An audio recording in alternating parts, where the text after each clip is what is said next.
this concept of conventionality we will start with. The majority of units are organized by schema instance relations. Now, what is this schema instance relation?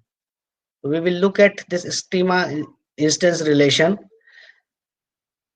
and how this schema instance relation is related to conventionality. So we will look at both these things, but I hope that the meaning of what is conventional is clear. Conventional is a shared commodity, something that is shared. So meaning is shared. The meaning of, let's say, the word cat. Now a cat is a feline animal, fine, that you have. So a feline animal, and all a four-legged feline animal. Similarly, a dog is a four-legged canine animal. So that is like, it is not only for you, but it is a shared thing. So anyone who sees a dog knows this thing, like, okay, dog, why this thing is called a dog as such. Schema is a pattern. So a general pattern which is extracted from actual instances, that means actual uses of that particular language. So for example, when we call an object, let's say mouse, we call this object mouse. Now this is the actual instance. So there is a possibility that someone who invented this object first called it mouse. There is very much a possibility, because this is an invented object. So and this object, let's say, was invented not more than let's say 30 years, 40 years back, fine. So it's like 40 years back someone invented this object and called it mouse. So that was the actual instance, that first someone invented this and then gave it a name, that is mouse. So that is the actual instance. Then people started calling it mouse, mouse, mouse, all the time it is mouse. So that it has got a general pattern. Now you will find different type of mouses. Like, this is not the ideal one. You will find hundred and thousands of shapes of mouses. So what is this? A schema, but all they call mouse. That means a schema is a general pattern which is extracted from actual instances. For example, we call bank a financial institution. Whether a bank is running in a one room, that is also a bank. You have a Bank of America. So you have Reserve Bank of India. So what is this? Like, Reserve Bank of India is also a type of bank. Bank of America is also a bank. A cooperative bank is also a bank. Or a bank running in one room in a village is also a bank. So that means we have extracted from the actual instances, like, what are the things that are permissible in a bank, what are the things that can be done in a bank, what type of things which are associated with the bank, what are the services a bank provides.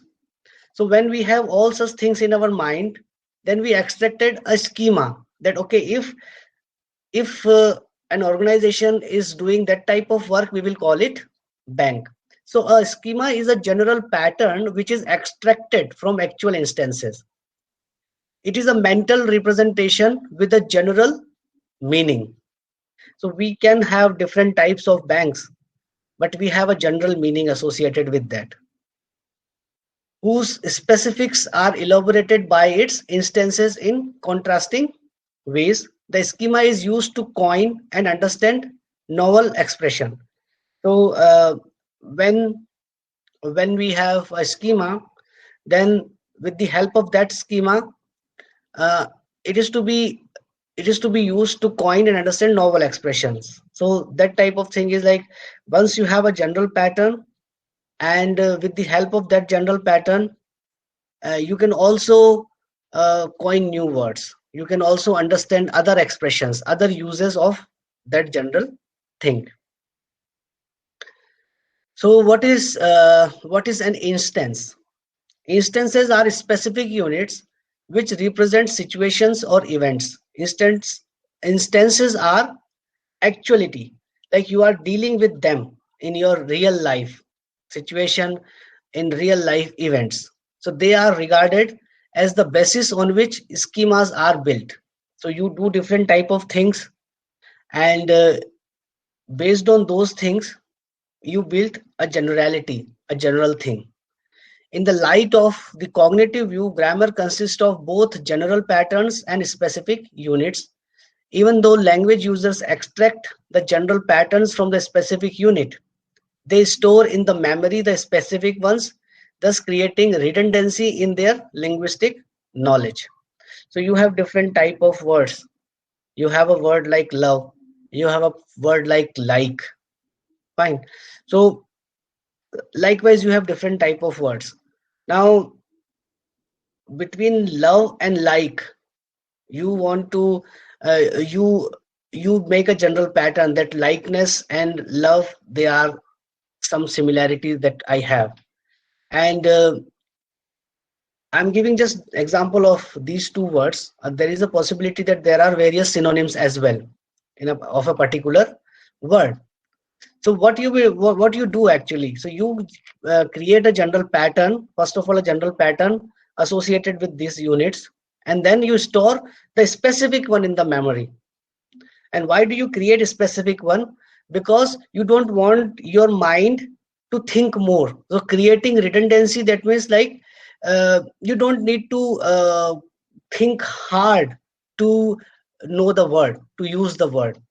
So that type of redundancy you want to create, because you do not want to puzzle your mind. So let's say you have 10 words, similar kind of 10 words that you have. So you will create a general pattern that okay, this word is this word, this word, this word, they are same. But uh, I will use this specific unit to remind my memory that when I need to use it. So that type of redundancy is important. So you use that particular word again and again and again and again, and that's why you create a redundancy.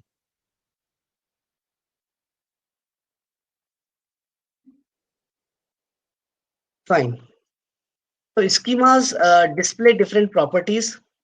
They are variable in sense that they allow for a range of values.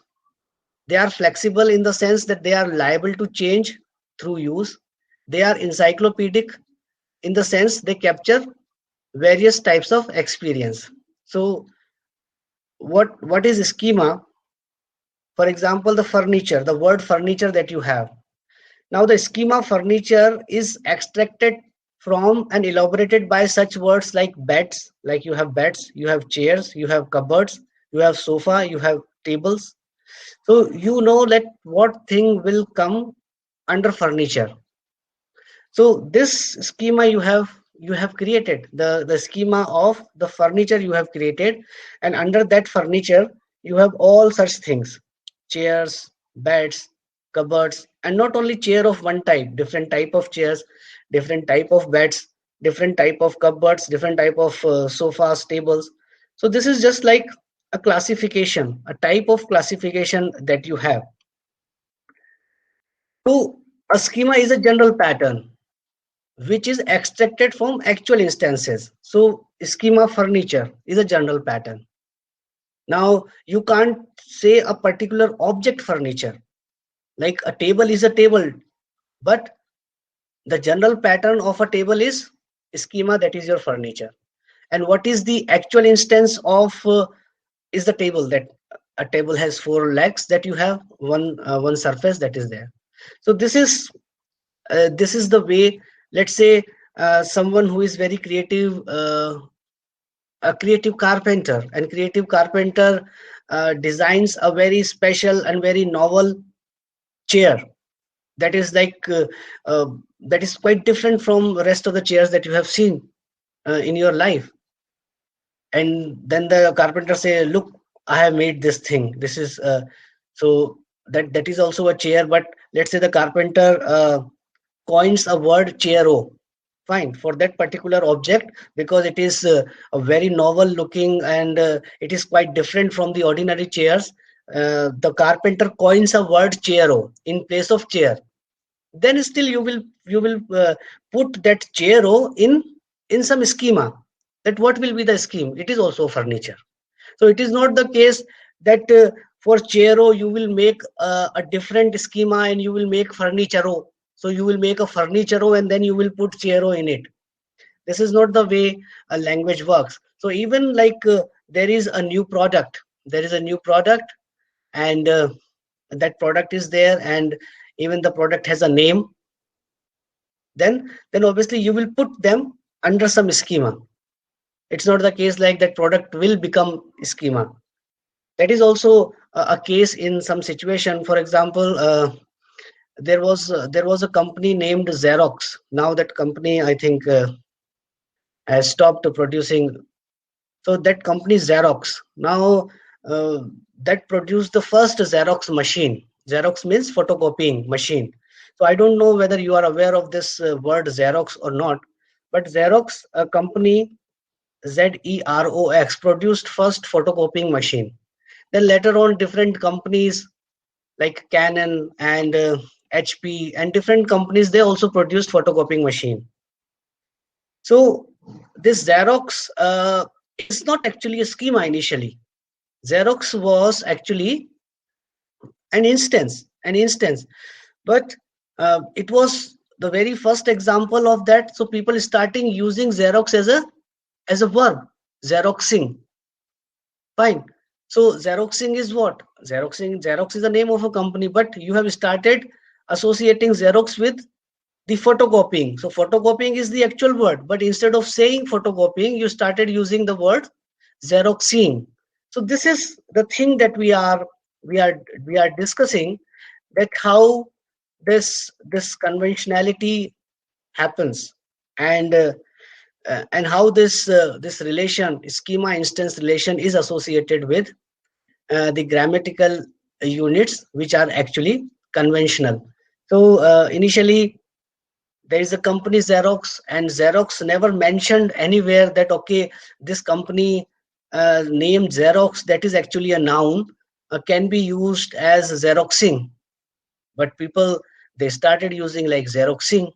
For example, Google is the name of a company, but you start Googling, fine, and you know what is the meaning. To find out something on Google is Googling.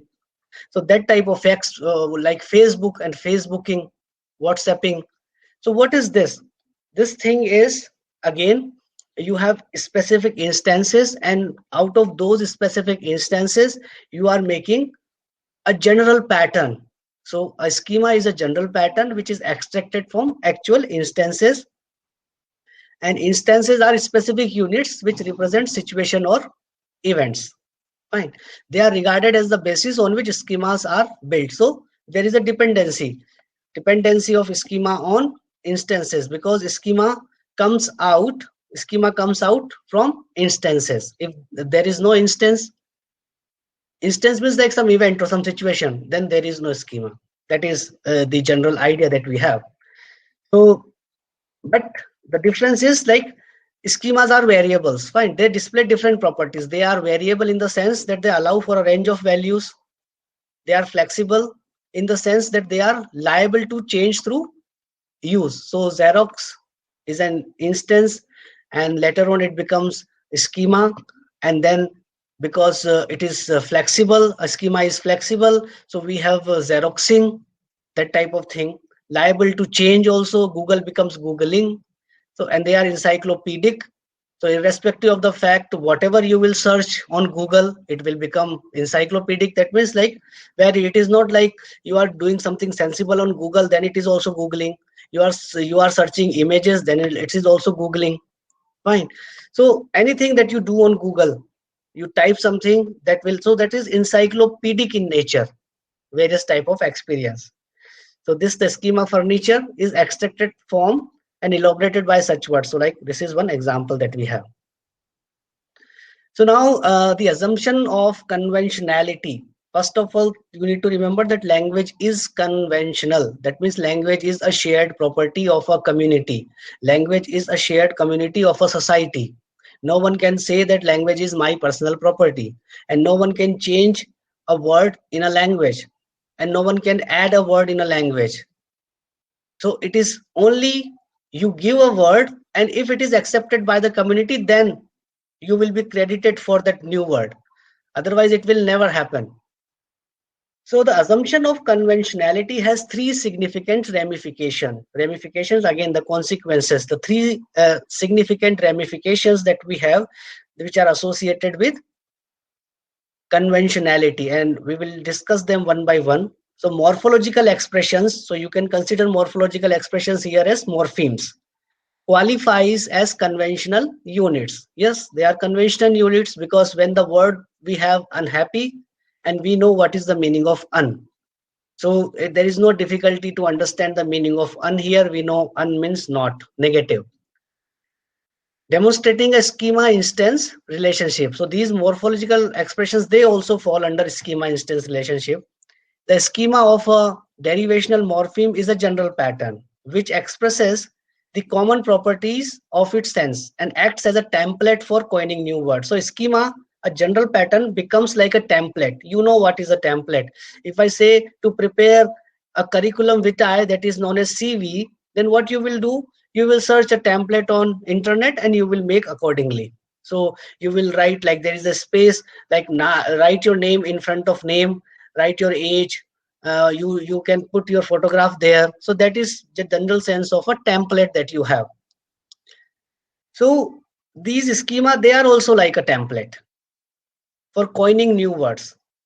So we have words like enable, enfeeble, and enrich. Now if you look at enable, enfeeble, enrich, you will find that all are actually adjective. So able is an adjective, feeble is an adjective, rich is an adjective. And what you have done here, initially you have put en, and by putting en, so en becomes your schema, a general pattern that, okay, if there is an adjective and if I want to convert that adjective into, let's say, verb, then what I will do, I will put en. So that schema is developed. But we have also seen that schema is flexible. We have seen that schema is liable to change. We have seen that schema is encyclopedic. So what happens once this schema is formed, that en means converting an adjective into noun. When it is formed, established, the schema acts as a pattern for deriving new words in the language. So camp, now camp is not an adjective, camp is a noun, but you started using it in that manner. That way we say that schema is flexible, and schema is liable to change, and schema is encyclopedic. So camp is a noun, but you say encamp, then again noun is converting into verb. Force is a noun, and force, again noun is converting into a verb. Gulf is a noun, but when you say engulf, then engulf, it becomes a verb. So what is happening here? You can see that first you develop a schema, and then you started using that schema to coining or deriving new word. So this is how language gets so many words. And so it is not the case that initially each language had this much words. Like in English you have 1 million word. So it is not the case like from day one English had this 1 million word. That is not the case. But gradually, by these processes, you have new words. So there is a possibility nowadays, like every year Oxford Advanced Learner Dictionaries, and these dictionaries, they show that, okay, this year we have included these new 500 words in our dictionary. So that type of thing happens, and it will happen, the things will go on like this. Then you can imagine that how rich the entire language will become one day. So in the first set of instances, like enable, en is added to adjectival roots to form verbs, because able is an adjective, feeble is an adjective. Whereas in the second, it is added to nominal roots. That means nominal nouns to form verbs. So this is how a very significant, fantastic thing happens. So this is an activity, an exercise. Give 3 elaborations for the following morphological schema using a root of a different word class each time. So this activity you need to do, and you need to submit this activity tomorrow. Tomorrow a class is dedicated to tutorial. So you will do this activity tomorrow and you can submit uh, uh, like after the class time, once our class time is over. So tomorrow we are not meeting, but you will do this activity and submit it. So the tutorial class you will do. So again, you understand that it is associated with conventionality. It is associated uh, with schema. So here there is a change I would like to make. Here it is not symbolicity, but here it is conventionality. Fine. So this is a thing that is to be corrected because I have used the same template. So I have forgotten to change this. So this is the change that we have made. Fine. So this you need to do. You can take help of dictionaries, websites to find out what will be the noun, what will be the adjective, and what will be the verb. So you won't find any difficulty as such. Now, second ramification under conventionality is morphological expressions are polysemous. Now, what is polysemous? Polys means many, and polysemy means like many meaning. So if you have many meaning, polysemous, and compose different complex categories. Fine. So this is the second thing. Polysemous, many meaning is associated with them. A category is a network of senses of a derivational morpheme which is structured in terms of prototype and periphery. So periphery is the boundary that you have. All such things are conceptual, as well as you can also see in a word, let's say unhappy. Now when I say like in the word unhappy, where this un occurs, un occurs in the periphery. Fine, in the periphery as a prefix it occurs on the corner. So morphological expressions are polysemous and compose complex categories. And what is a category? A category is a network of senses of a derivational morpheme which is structured in terms of prototype and periphery. Prototype is like you can understand when I say what is the prototype of a bird, and you will say the prototype of a bird is a sparrow. That is your prototype. And someone who is living in London, they will say the prototype of a bird is robin for them. So that is the meaning of prototype, that how you understand that thing. So when I say bird and you think of sparrow, when I say bird and someone thinks of robin, that is the, when I say animal and you think of dog. Fine. So that type of thing is prototype. The prototype is the central sense or the most salient example, the most common example that you have. Now when I say animal and let's say you are thinking of zebra. Now zebra is an animal, but you won't see zebra in India.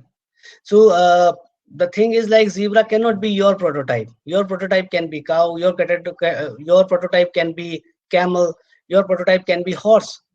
But zebra cannot be your prototype because you are not seeing zebra day to day. A donkey you see day to day, a bull you see day to day, a dog you see day to day, but not zebra. So someone who is living in Africa and in that place where you find zebra all the time, then that will become a prototype. Prototype means central sense that you have. So the prototype is the central sense or the most salient example. The periphery comprises the remaining senses. So remaining senses like in the corner. So for you, when I say animal, then donkey is the central sense, dog is the central sense, cow is a central sense, bull is a central sense, horse is a central sense, but zebra is a periphery. Zebra is also an animal, but you won't see zebra. in that sense. The periphery comprises the remaining senses which are linked to the prototype by semantic extension. So uh, what is the quality, what type of animals can fall under like animals. So that is the semantic extension. Let's offer an example. The bound morpheme mini forms a category. Now we are saying that there is a bound morpheme mini, and how it forms a category. Category is basically a network. So a network, and in that network you have prototype and periphery. So that is basically the category. Whatever is prototype, it is very close to your senses, and what is periphery is far to your senses. So that means like you need to think hard. Okay, yes, you will see, yeah, zebra is also an animal. So first you will not think of zebra, but okay, if someone says what about zebra, then you will say yes, yes, yes, zebra is also an animal. That way. Someone say, oh, what about elephant? Then you see, yeah, yes, elephant is also an animal. So the bound morpheme mini forms a category. So that what we are saying, that mini also forms a category. Certain things which are prototype for this mini, and certain things which are peripheral for this mini. So prototypically it is added to roots referring to concrete nouns. So when can we use mini? So what it said, like prototypically. Prototypically means like in general, you use with noun for minibus. Peripherically, it is added to roots referring to abstract nouns, as in mini lecture. Fine. So you have a concrete noun, that is, and you have abstract nouns. So that type of thing is there. So basically, you will use to concrete noun that you can see, that you can feel. But the lecture you can't feel. So a lecture can be of 5 minutes, lecture can be of 1 hour, lecture can be interesting, lecture can be boring. So lecture is something abstract. The concept of lecture is something different in different people's mind. So you can't touch a lecture, but you can touch a bus. You can see a bus, and you can recognize a bus. So that type of like mini prototypically is added to something that is concrete, and peripherically with lecture. So again, this thing is conventionality, and because what we have seen, that schema, they are flexible and they are liable to change. This is again the second activity that you will do. What you need to do here, pick out the word that contains in your view the prototype of the derivational morpheme in the following morphological expressions. So like co-author, co-pilot, coexist. So you need to find out that which one is your prototype, which one is your peripheral. Fine. So you need to pick out what is your prototype. Pro family. Fine. Pro phase, archbishop. Fine. Transplant, transfinite, transatlantic, extra large, extra special, extra marital. So you need to find your own. So what we have written, pick out the words that contains in your view the prototype of the derivational morpheme. So it's not like for everyone this will remain same. So it is your view that you need to put for these derivational morphemes, and all the morphemes are here used as prefix. So I hope there is no difficulty in these concepts that we are discussing. Are you with me? Yes, sir. Fine. And this is the last thing that we will discuss today. That is the third ramification of conventionality.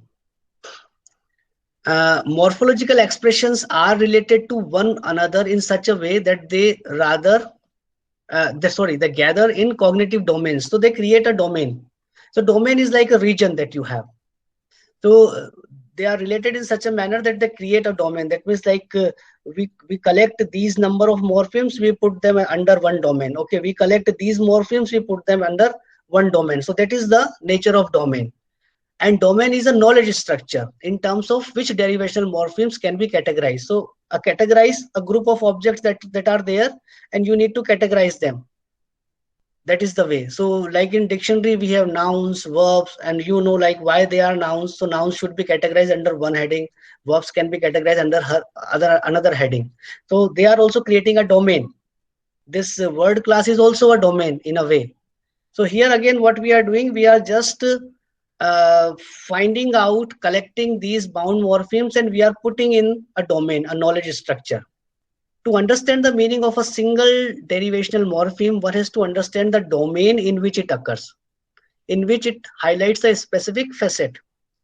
Let's consider an example. The bound morpheme mono. Mono means 1, bi means 2, tri means 3, quad means 4, penta means 5, and so on can be gathered under the domain of quantification. Quantification means numbering, like quantify, number, 1, 2, 3, 4, 5. So you will put all under one: mono, bi, tri, quad, penta. So let's say you have irregular, you have impossible, you have unconditional, then you have unhappy. So what you will do, like un, I am, im, ir, illegal, il, what you will do, you will put them under one domain, that okay, all mean not. So that type of thing we are talking about. Each morpheme occupies a different facet of the domain and so denotes a different number. Though mono means 1, bi means 2, tri means 3, penta means 4. Here in this case, the meaning of each bound morpheme is different, but again they can fall under one domain. But that is not case with the il, ir, and un and im, because they mean same one, and we know that why. That's why they are called the allomorphs of the same morpheme. So this is the third thing, that you need to categorize them under one domain. So again, name the domains to which the derivational morphemes in the following sets of morphological expressions belong. So this is your third activity that you need to do. You need to find out the derivational morphemes, what are there, and then you need to make a set that okay, these are falling under this particular set. So that way you need to do it. So this is again like all these three activities, like this activity 1 that is related to domain, and this activity that is related to prototype, and this activity that is related to schema. That all you need to do. So you take your time, because tomorrow the day is dedicated to the tutorial, and you take your time, consult dictionaries, online dictionaries, and try to find out what are the meanings that are associated with these bound morphemes in terms of schema, in terms of prototype, and in terms of domain. So that you need to do. What is time? Okay, so we end this session, and we will discuss in the next class creativity. I stop here, and if you have any question or doubt, you can raise your doubt or question.